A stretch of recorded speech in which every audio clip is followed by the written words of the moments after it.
तो आपने पहले लेक्चर में देखा था, लाइफ प्रोसेसेस के पहले लेक्चर में देखा था कि न्यूट्रिशन इन ऑर्गेनिज, सारे ऑर्गेनिज के बारे में एक उसमें ब्रीफ डिटेल थी कि सारे ऑर्गेनिज में कैसे कैसे न्यूट्रिशन होता है।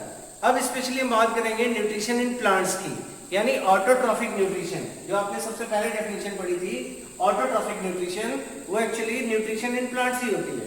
तो प्लांट्स में किस तरह से न्यूट्रिशन होता है? प्लांट्स ऑटोट्रॉफ होते हैं, वो अपना फूड खुद प्रिपेयर करते हैं। ऑटो का मतलब ही होता है सेल्फ और ट्रॉफ का मतलब है न्यूट्रिशन। कहीं पर भी आपको अगर ये प्रीफिक्स में मिलता है ऑटो मतलब सेल्फ और ट्रॉफ यानी कि रिलेटेड टू न्यूट्रिशन। तो प्लांट्स ऐसे ऑर्गेनिज्म होते हैं, ग्रीन प्लांट्स, जो अपना न्यूट्रिशन खुद करते हैं। तो इन प्लांट्स में ऐसा क्या होता है कि ये अपना न्यूट्रिशन खुद कर लेते हैं। इन प्लांट्स में एक्चुअली एक पिगमेंट होता है जिसको क्लोरोफिल कहते हैं। वो क्लोरोफिल मॉलिक्यूल लाइट एनर्जी को ट्रैप करते हैं और उसको सोलर एनर्जी में कन्वर्ट करते हैं। ठीक है, तो न्यूट्रिशन ऑटोट्रॉफिक जो है इसमें आप देखो सबसे पहले साइट कहां पर होती है। ये जो प्लांट में प्रोसेस है उस प्रोसेस को कहते हैं फोटोसिंथेसिस। फोटोसिंथेसिस, यहां पर प्लांट लाइट की प्रेजेंस में, फोटो का मतलब है लाइट की प्रेजेंस में प्लांट्स फूड सिंथेसाइज करते हैं, तो इसी को कहते हैं फोटोसिंथेसिस। अब ये प्लांट्स में कहां होती है, यानी साइट ऑफ फोटोसिंथेसिस। फोटोसिंथेसिस की साइट कहां है, कहां पर फोटोसिंथेसिस हो रही है? आप देखो ग्रीन प्लांट्स में ये प्लांट की लीफ है और लीफ में जब हम लीफ का एक ट्रांसफर सेक्शन करते हैं तब हमको इस लीफ में अलग अलग पार्ट दिखाई देते हैं, जिसमें अपर एपिडर्मिस, लोअर एपिडर्मिस होती है, बीच में मेसोफिल सेल्स होती है।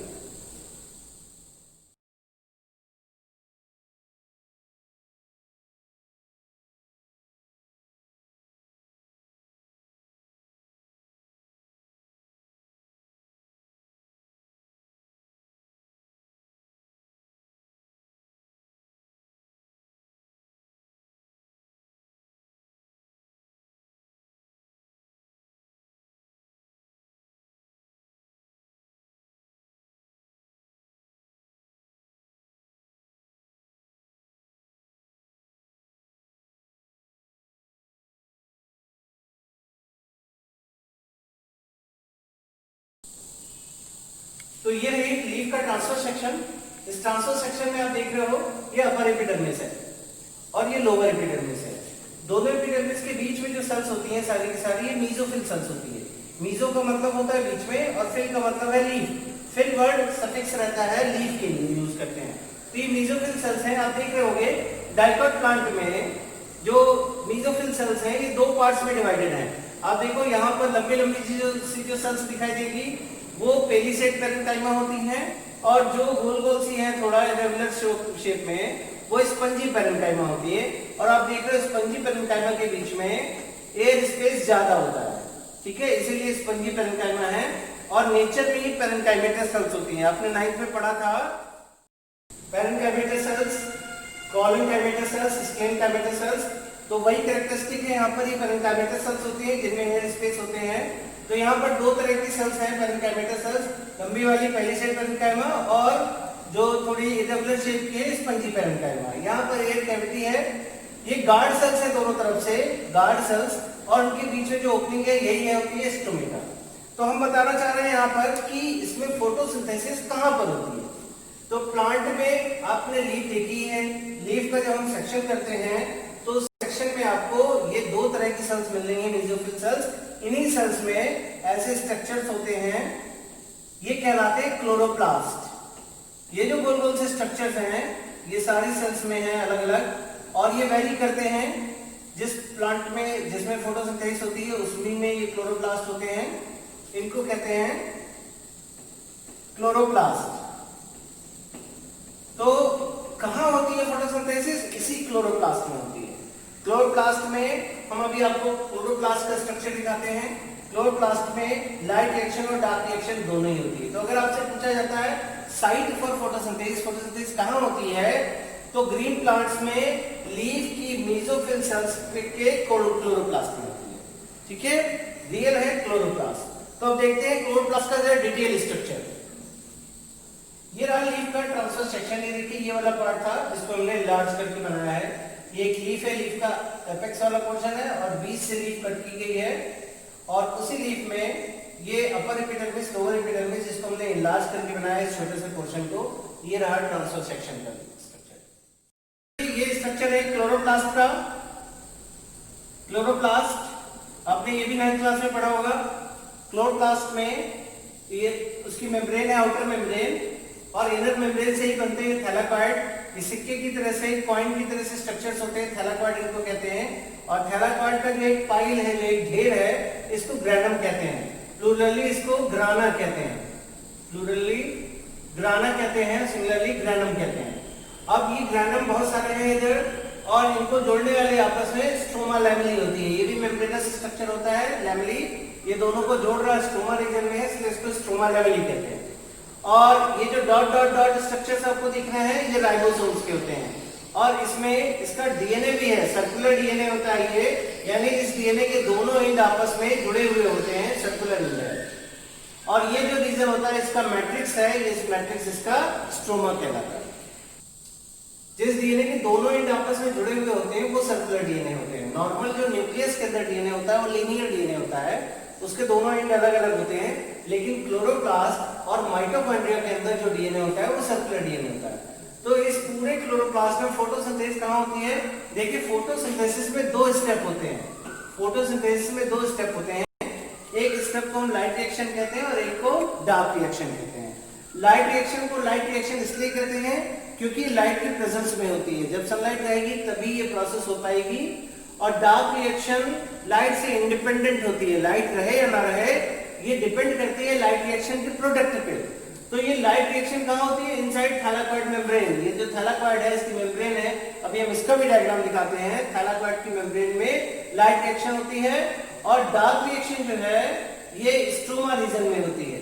ठीक है, क्यों यहाँ पर ऐसा है?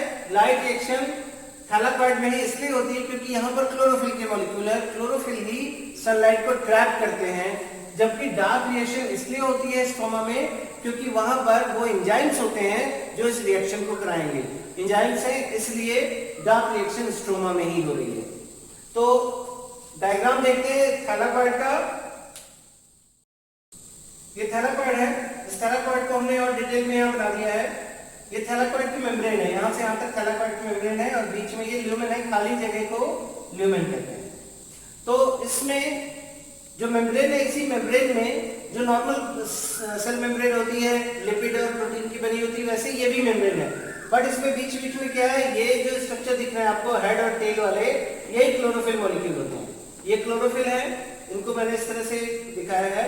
और बीच बीच में दूसरे भी पिगमेंट्स होते हैं, कैरोटीनॉइड। तो मेन जो फोटोसिंथेसिस है वो इन्हीं पिगमेंट्स की वजह से होती है, लाइट रिएक्शन। क्योंकि जो सनलाइट होती है वो सनलाइट को ट्रैप करते हैं क्लोरोफिल के मॉलिक्यूल और दूसरे पिगमेंट के मॉलिक्यूल। ये सारे पिगमेंट्स इसी मेम्ब्रेन में रहते हैं। जनरली जो क्लोरोफिल मॉलिक्यूल है ये यूनिवर्सल पिगमेंट होते हैं। Chlorophyll A, chlorophyll B, chlorophyll C, chlorophyll D, chlorophyll E, ये 5 तरह के तो क्लोरोफिल होते हैं। इनके अलावा ज़ैंथोफिल, कैरोटीनॉइड, ये भी कुछ दूसरे पिगमेंट्स होते हैं जो फोटोसिंथेसिस करते हैं, लेकिन ये अलग अलग ऑर्गेनिज्म है। ग्रीन प्लांट्स में आपको बेसिकली सबसे ज्यादा जो मिलेंगे वो क्लोरोफिल मिलेंगे और उसमें क्लोरोफिल ए जो है ये यूनिवर्सल पिगमेंट होता है। ये सभी ऑर्गेनिज्म में मिलेगा। जो भी फोटोसिंथेसिस करते हैं उनमें क्लोरोफिल ए जरूर मिलेगा। तो लाइट रिएक्शन के लिए यही रिस्पॉन्सिबल होते हैं। यहां होती है लाइट रिएक्शन और स्ट्रोमा रीजन में होती है डार्क रिएक्शन। लाइट रिएक्शन के जो प्रोडक्ट हैं वो देखिए आप कौन कौन से हैं। लाइट रिएक्शन के प्रोडक्ट में बेसिकली ऑक्सीजन है, एटीपी है और NADP*2H है।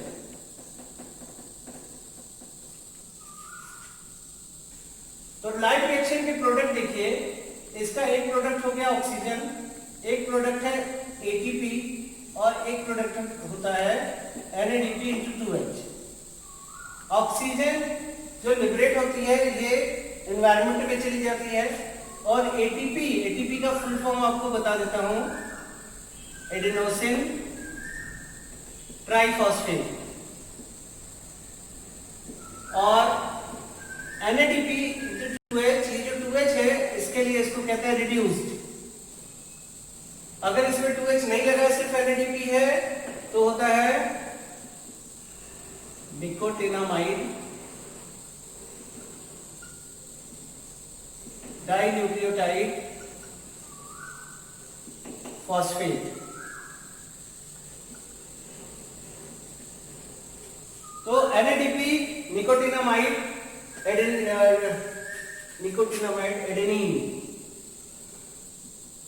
डाइन्यूक्लियोटाइड फॉस्फेट, और अगर इसमें हाइड्रोजन भी है तो रिड्यूस। तो ये 3 प्रोडक्ट होते हैं लाइट रिएक्शन के। जब ये बनेंगे लाइट रिएक्शन में, तब जाके डार्क रिएक्शन होगी। यानी लाइट रिएक्शन तो लाइट पे डिपेंडेंट है, लेकिन डार्क रिएक्शन डिपेंडेंट होती है इन प्रोडक्ट पे। अब जब ये प्रोडक्ट होंगे तभी लाइट रिएक्शन होगी, डार्क रिएक्शन होगी। तो डार्क रिएक्शन के लिए क्या जरूरी है? डार्क रिएक्शन के लिए ये प्रोडक्ट जिसमें से एटीपी और NADP की 2H की वजह से डार्क रिएक्शन होगी। डार्क रिएक्शन को हम CO2 फिक्सेशन फेज भी कहते हैं, CO2 फिक्सेशन। और ये CO2 फिक्सेशन यानी कार्बन डाइऑक्साइड जो प्लांट्स में CO2 ली जाती है और ऑक्सीजन लिबरेट की जाती है, तो जो CO2 ली जा रही है एनवायरनमेंट से आ रही है, उस CO2 को कार्बोहाइड्रेट में फिक्स करना डार्क रिएक्शन का काम होता है। तो ये जो CO2 फिक्सेशन होता है वो C3 साइकिल के थ्रू होता है, C4 साइकिल के थ्रू होता है और CAM साइकिल के थ्रू होता है। हम आपको यहाँ पर ज्यादा डिटेल में हम कोई भी साइकिल नहीं बनाने वाले हैं, क्योंकि वो आपके हायर सिलेबस में है। आप इतना समझ लो कि C3 साइकिल में 3 कार्बन का प्रोडक्ट बन रहा है, और जो 3 कार्बन का प्रोडक्ट होता है फॉस्फोग्लिसरिक एसिड, वो C3 साइकिल में है। कार्बन डाइऑक्साइड को रिसीव करके सबसे फर्स्ट स्टेबल कंपाउंड जो बनता है वो 3 कार्बन का कंपाउंड होता है फॉस्फोग्लिसरिक एसिड, PGA। ये 3 कार्बन का कंपाउंड है, इसलिए इसको C3 साइकिल कहते हैं। जिन प्लांट्स में C3 साइकिल के अलावा C4 साइकिल चल रही है, उसमें 4 कार्बन का मॉलिक्यूल होता है ऑक्सैलोइस्टिक एसिड। ये पहला स्टेबल कंपाउंड बन रहा है CO2 को रिसीव करने के बाद, इसलिए इसमें कहते हैं C4 साइकिल इनको कहते हैं। और CAM साइकिल जो होती है ये सक्लेंट्स में होती है। सक्लेंट्स यानी ज़ीरोफाइट प्लांट जो रेगिस्तानी इलाकों में रहते हैं, कम पानी में ग्रोथ करते हैं, वहां पर उनमें स्टोमेटा अंदर की तरफ धसे होते हैं और स्टोमेटा रात में ओपन होते हैं, दिन में बंद रहते हैं। स्टोमेटा रात में ओपन होने से क्या दिक्कत होती है कि उनको सनलाइट नहीं मिलती है, इसलिए ये प्लांट रात में CO2 को लेकर एक दूसरे एसिड में इसको कन्वर्ट कर लेते हैं, मैलिक एसिड। और ये मैलिक एसिड 4 कार्बन का होता है, इसलिए ये भी C4 साइकिल की तरह है। लेकिन फर्क क्या है कि इसमें रात में उस CO2 को लेकर फिक्स कर ले रहे हैं, और दिन में जब सनलाइट मिलती है तब वो C4 में से एक कार्बन डाइऑक्साइड को निकालकर वो C3 साइकिल में भेजते हैं और वो फोटोसिंथेसिस करते हैं। तो ये अलग ही होती है, इसको कहते हैं crassulacean acid metabolism, CAM crassulacean acid metabolism, इसलिए इसको CAM साइकिल कहते हैं। और ये सक्लेंट्स में होती है, रात में और दिन में दोनों मिलाकर एक कंप्लीट साइकिल होती है। PGA को फॉस्फोग्लिसरिक एसिड कहते हैं। ये 3 कार्बन का कंपाउंड है। OAA ऑक्सैलोएसिटिक एसिड, ये 4 कार्बन का कंपाउंड है।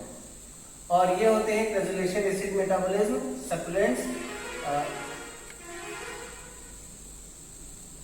इनमें होती है।